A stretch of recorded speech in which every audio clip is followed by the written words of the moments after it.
नमस्कार। मैं हेना प्रसून अपने चैनल हेना प्रसून एस्ट्रोलॉजी में आप सबों का फिर से बहुत बहुत स्वागत करती हूँ। आज मैं आप सबों के सामने हाजिर हूँ एक ज्योतिष के नए प्रोग्राम को लेकर। आज हम चर्चा करेंगे सूर्य ग्रह के राशि परिवर्तन की। सूर्य को जैसा हम सभी जानते हैं ग्रहों का राजा माना जाता है। प्रशासन, सरकार, पिता, आत्मा, सामाजिक मान प्रतिष्ठा, आत्मविश्वास, सेल्फ कॉन्फिडेंस सबके कारक हैं सूर्यदेव। तो 14 मई से सूर्य अभी वर्तमान की उच्च राशि मेष राशि को छोड़कर अपनी शत्रु राशि वृषभ राशि यानी टॉरस में प्रवेश करेंगे और वहाँ पे वो 15 जून 2021 तक रहेंगे। एक महीने का समय हम सभी जानते हैं सूर्य एक राशि में लगभग एक महीने का समय गुजारते हैं। तो उनका ये भ्रमण, ये राशि परिवर्तन कैसा रहेगा, हम सभी 12 राशि वाले लोगों के बारे में हम जानते हैं एक एक करके। और इसके साथ ही मैं आपसे एक बार पुनः निवेदन करूंगी कि आप मेरे चैनल को सब्सक्राइब करें। आप मेरे वीडियो को अगर अच्छी लगे तो लाइक करें और लिंक को अपने फैमिली और फ्रेंड्स में शेयर करें। इसके लिए मैं आपकी हमेशा आभारी रहूँगी।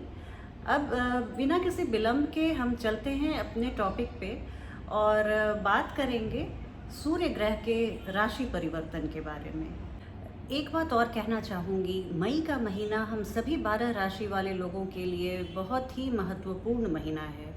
इसे मैं बहुत सकारात्मक तौर पे तो नहीं कह सकती हूँ क्योंकि ग्रहों की स्थिति ऐसी है। सूर्य भी अपने शत्रु राशि में आ रहे हैं जहाँ पर उनके परम शत्रु राहु पहले से वृषभ राशि में मौजूद हैं।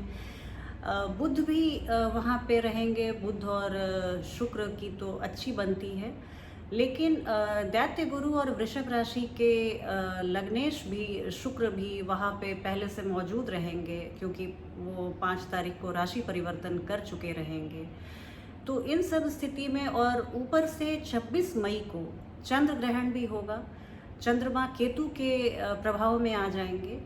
तो कुल मिलाकर स्थिति बहुत उत्साहवर्धक तो नहीं है, फिर भी कुछ लग्न और कुछ राशियों के लिए ये इस समय हमेशा की तरह बहुत अनुकूल रहेगा। इस राशिफल को आप अपनी चंद्र राशि या लग्न राशि से देखें और बेहतर समझ के लिए आप इसे सूर्य राशि से भी देखें। मतलब आपकी जो ये तीनों राशियां होंगी आपकी जन्म कुंडली में, हो सकता है लग्न राशि और चंद्र राशि एक ही हो, तो आप कम से कम अपने लग्न और चंद्र राशि से तो ज़रूर देखें और सूर्य राशि से भी देखेंगे तो आपको बहुत अच्छी जानकारी मिलेगी और आप अपने जीवन में इसे ज़्यादा सार्थक पाएंगे इस फलादेश को। ये भी बात ध्यान रखने वाली है कि जब 14 मई को सूर्य वृषभ राशि में प्रवेश करेंगे तो वहाँ पहले से ही 3 ग्रहों का जमावड़ा होगा और सूर्य जब प्रवेश करेंगे तो चतुर्ग्रही योग बनेगा। अब वो कितना अच्छा है कितना बुरा ये पता चलेगा जब हम इस छोटी सी जानकारी पे ध्यान दें। तो सूर्य वृषभ राशि में जब आएंगे तो उसके पहले वृषभ राशि के जो लग्नेश हैं शुक्र, वो पहले से वहाँ रहेंगे। दैत्य गुरु पहले से रहेंगे। दैत्यों के सेनापति राहु जो सूर्य के परम शत्रु हैं वो भी पहले से वहाँ मौजूद रहेंगे और राजकुमार बुध ये भी वहाँ पहले से मौजूद रहेंगे। तो कुल मिला जुला के सूर्य के आने के बाद 3-4 योग बनेंगे।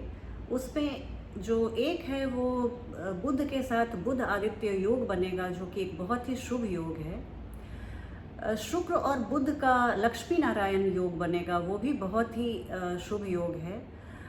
राहु और सूर्य के साथ पितृ दोष बनेगा, ये एक बहुत अच्छी स्थिति नहीं रहेगी। इस दौरान जो बच्चे पैदा होंगे इस एक महीने के बीच में उनकी कुंडली में सूर्य और राहु का पितृ दोष रहेगा, तो इसके लिए ये थोड़ी स्थिति बहुत अनुकूल नहीं रहेगी। तो इन सब योग में फिर कुछ ज्योतिषियों का मानना है कि अगर 2 अच्छे योग बन रहे हैं और गोचर कुंडली में 2 बुरे योग बन रहे हैं तो प्राथमिकता बुरे योग को ही देनी चाहिए, क्योंकि उसका प्रभाव हमारे अच्छे योग को धूमिल कर सकता है, निरस्त कर सकता है। इसलिए 1 महीने का समय लगभग हमारे सभी राशि वाले लोगों के लिए थोड़ा सा डिफ़िकल्ट रहेगा। ऐसे भी हमारा समाज और देश अभी वैश्विक बीमारी के कहर से जूझ रहा है, तो इसमें हम देखेंगे कि कमोबेश एक ही स्थिति है हम सभी राशि वाले लोगों के लिए। तो इसलिए ये 1 महीने का समय जब गुजर जाएगा तो एक बेहतर स्थिति सामने आएगी। तो इसी आप कॉन्टेक्स्ट में इस फलादेश को देखें और समझें।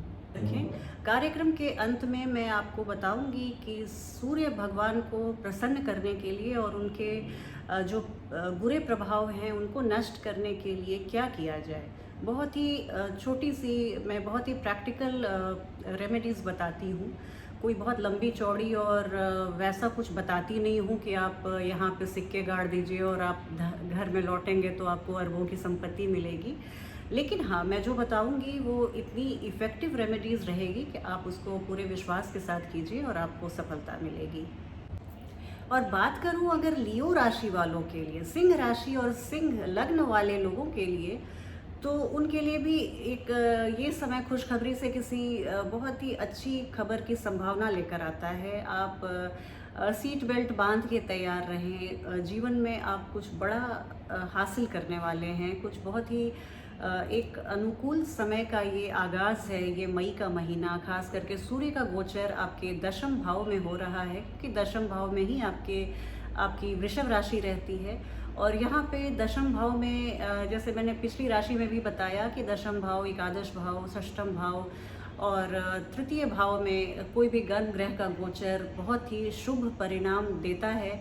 तो यही स्थिति आपके लिए भी है। सिंह राशि वाले लोगों के लिए एक बहुत ही अच्छा अनुकूल समय है। आपके कार्य क्षेत्र में, पेशे में, व्यवसाय में एक बहुत ही अच्छा बम्पर समय आने वाला है, उसकी शुरुआत होगी। आपके दशम भाव में जब ये योग बन रहा है तो वहाँ पे आपके ऑफिस में आपका मान सम्मान बढ़ेगा, आपके काम को रिकॉग्निशन मिलेगी। लेकिन चूंकि राहु भी हैं तो वो बिना किसी अड़ंगा के आपको ऐसे तो नहीं जाने देंगे ना। तो राहु और सूर्य की जो युति है दशम भाव में, ये आपके ऑफिस में आपको लेकर 2 खेमे में आपके वरिष्ठ, आपके सीनियर्स, आपके बॉसेस बंट सकते हैं। एक खेमा हो सकता है आपको सपोर्ट करे, आपके काम की वो प्रशंसा करे, वाहवाही करे और आपका उत्साहवर्धन करे। लेकिन एक दूसरा खेमा आपको नेगेटिवली एक असेसमेंट कर सकता है, आपके काम का मूल्यांकन कर सकता है और आपकी प्रगति में रोड़े अटकाने का काम कर सकता है। अगर आपके पदोन्नति की बात चल रही है या रेज की बात चल रही है, सैलरी हाइक की बात चल रही है, तो हो सकता है कि वो कुछ इस तरह से काम करे कि आपके काम में बाधा पहुँचे, रोड़ा अटके। क्योंकि देखिए, राहु एक कहते हैं कि कहा जाता है कि राहु एक उत्प्रेरक का काम करते हैं, कैटलिस्ट का काम करते हैं, और वो जिस ग्रह के साथ रहते हैं उसी के छवि को, उसी के रंग ढंग को अपना लेते हैं।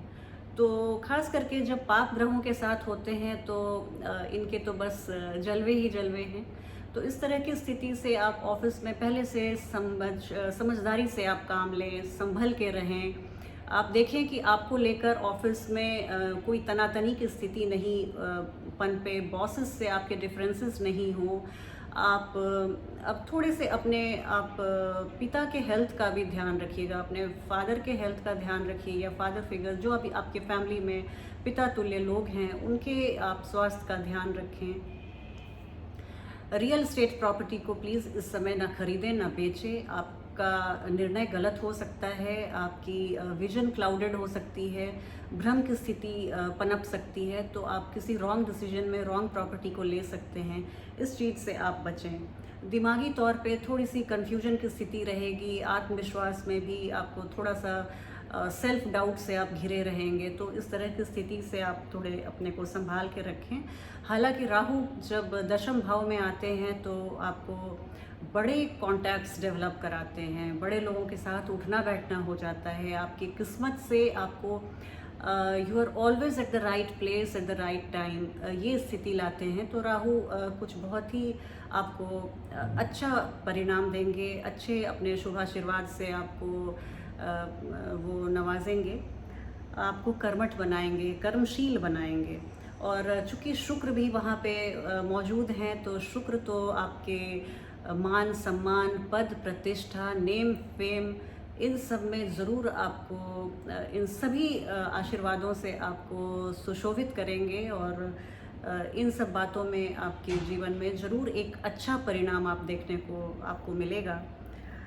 बुध और राहु, यहाँ पे हालांकि मैं सूर्य की बात कर रही हूँ, लेकिन एक बहुत ही ज़रूरी बात रह जाती है कि सूर्य और बुध और राहु की जो युति है, ये चिकित्सा जगत में कुछ बड़े समाचार, बहुत ही एक सकारात्मक कुछ अचीवमेंट आपको दिला सकती है। अगर आप चिकित्सा जगत से जुड़े हैं, या ऐसे मैं मोटे तौर पे मंडेन एस्ट्रोलॉजी की बात करूं, तो वहाँ पे कुछ एक बहुत ही अच्छी शोध सामने आ सकती है, कोई बहुत ही अच्छी दवा सामने आ सकती है। ये एक बहुत ही सकारात्मक चीज़ है। आपको सरकारी तंत्र से और पिता से बहुत सहयोग मिलेगा। आपकी तरक्की के लिए आपके पिता भी आपको बहुत मदद करेंगे।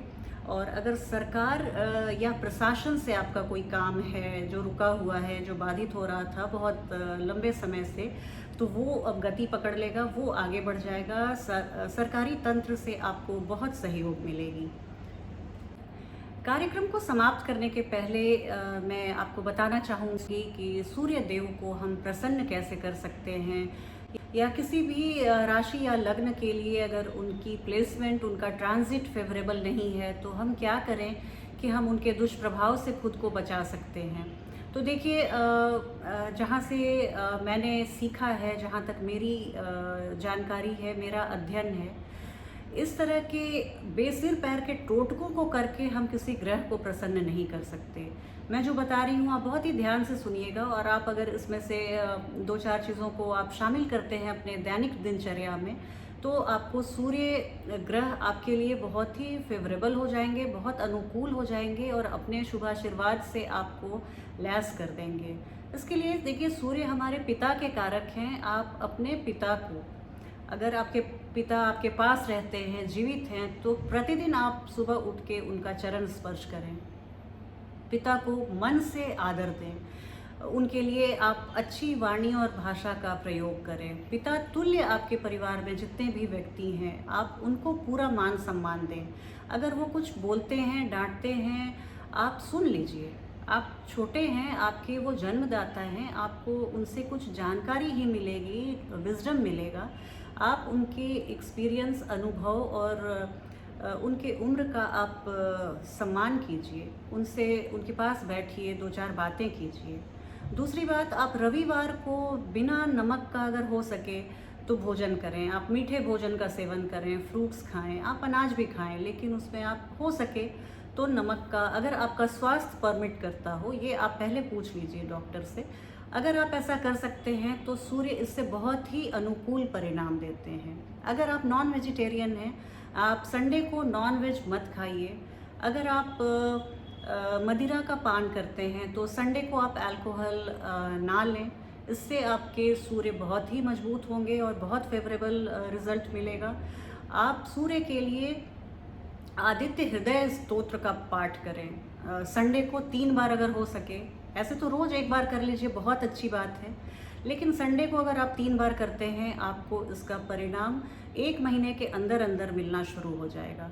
सूर्य आपको जब देने पर उतर जाएं, जैसे हम सब जानते हैं, वो ग्रहों के राजा हैं। सूर्य के ही चारों ओर सारे ग्रह ऑर्बिट करते हैं, और उन्हीं के गुरुत्वाकर्षण शक्ति के चलते ये सौर मंडल चल रहा है। तो आप उनकी महानता, उनकी विशालता, उनके एनॉर्मिटी, उनके मैग्नीट्यूड को आप ऐसे ही समझ सकते हैं। आप सूर्य नमस्कार करें।